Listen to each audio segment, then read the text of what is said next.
Right, time to do feminism, and we're going to combine it with gender and youth, so this is quite a big topic. So we'll get straight into it. Originally, when we're looking at youth culture, we tend to ignore females. We tend to see them as the hangers-on of groups, the pillion passengers in the 1950s, riding on the back seat but not really taking the lead. And consequently, Frances Hydenson would describe that a lot of the research that we've seen so far and that you talk about, especially when you look at functionalism or Marxism in particular, are going to be male stream. They're going to be heavily focused on the males and generalising the findings to the wider population of females. So, what's the situation with women 1950s, 1960s and 70s is because of the social norms of the time, because of the socialisation into perhaps these kind of patriarchal ideas of women staying at home. Women are kind of invisible and they're saving things for the bottom drawer. They are not allowed to escape and go out into the wider world, and they are kind of at home, not really engaging in the traditional youth subcultures that we may see at the time, you know, the Teddy Boys, the Mods and the Rockers. So Osgood would say that actually we start to see some change after the World War when women are given more freedoms to engage in the workplace, and this starts to change the view of women and starts to move us out of that kind of patriarchal society. However, when it still gets to the 70s, we still see the predominant youth culture that girls are engaging in is what McRobbie and Garber would say is bedroom culture. Now, in bedroom culture, it's doing your hair and your makeup, gossiping about boys, and reading Jackie magazine. That was like a 1970s girls magazine.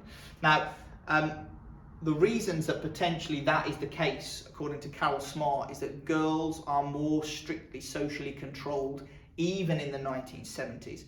There is a restriction placed on them by their parents that they cannot go out, that they have to stay at home, and consequently, because they're not allowed out at night, or they're not allowed to date, or they've not got the freedom to have relationships in the same way that men have, that they have to engage in this culture that is inside.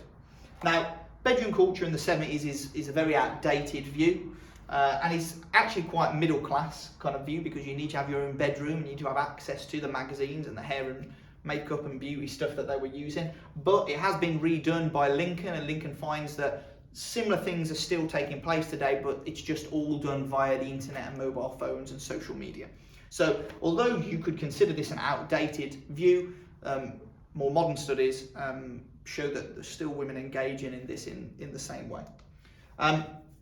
However, when we get to the 1980s, we start to see this new wave of girls, as studied by Blackman, starting to form, resistant to the patriarchy, resistant to the controls that they faced, resistant to the idea that females should be passive and the hangers-on and kind of secondary to men. And we see them behaving in a more androgynous way, dressing in a different way, and being the first type of groups where we see kind of girl power and a kind of resistance to this male-dominated society. And we've only seen, following that, maybe more examples of this type of behaviour.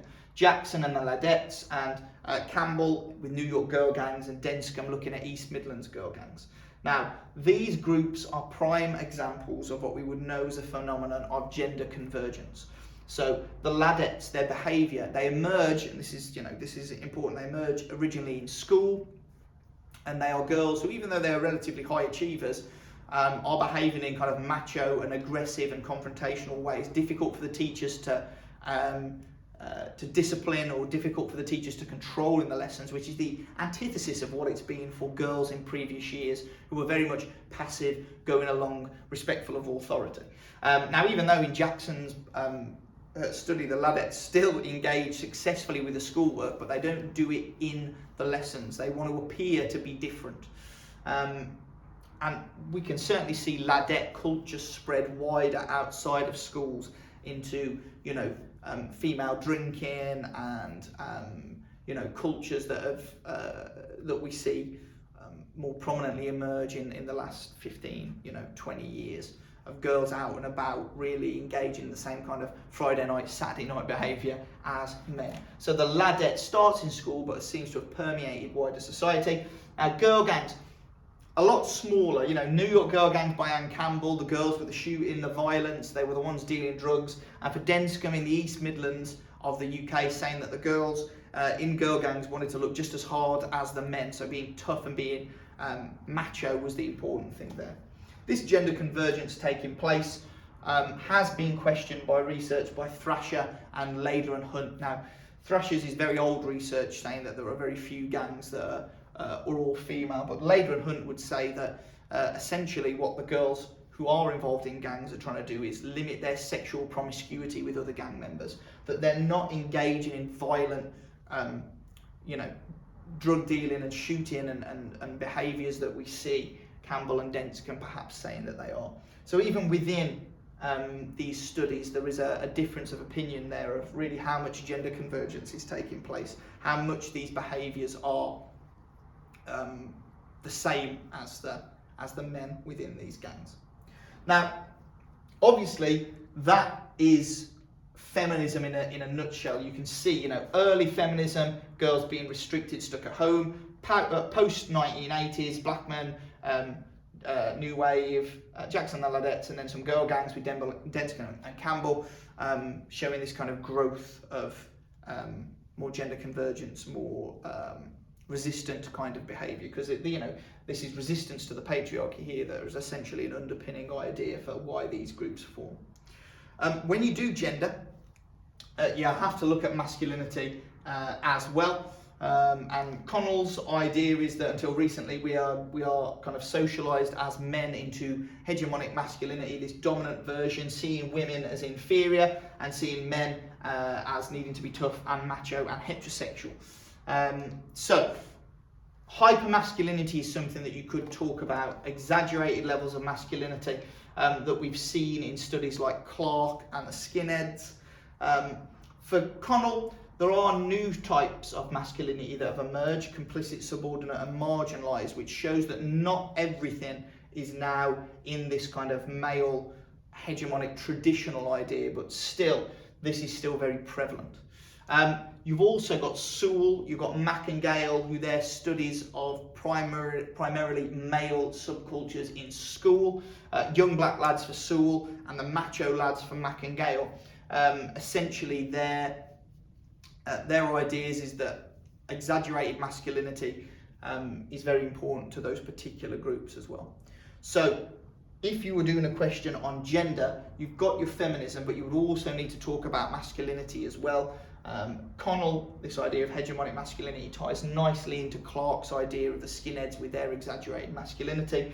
You've got some examples here from anti-school subcultures that are primarily male as well. And then of course, you've got your classic postmodern argument that gender is irrelevant nowadays, and that all that exists are neo-tribes, which are completely free of any need to make gender a relevant part of identity. So that's the situation with feminism. Again, looking when we go back to the original page here. Again, when we look at this, we are focusing on traditionally female-based youth cultures and subcultures. Resistance is going to be key, especially for the later ones, which is why feminism is so closely aligned to Marxism, because they're both conflict theories, and therefore you can see that element of resistance running through their ideas about why youth cultures form particularly. But any question where you're going to be comparing to theories, this is a good one, because it's going to say, well, none of the other theories look really at females, and we are seeing resistance, but it's not to things like capitalism, it's to things like the patriarchy. And it allows you to have quite a good debate even within feminism as to, if we look at pre-1980s bedroom culture, but the renewed version, which is internet culture, showing that maybe girls are still engaging in a slightly more passive, less delinquent subculture at home, if you like, versus the more modern resistance to the patriarchy, new wave ladettes and girl gangs.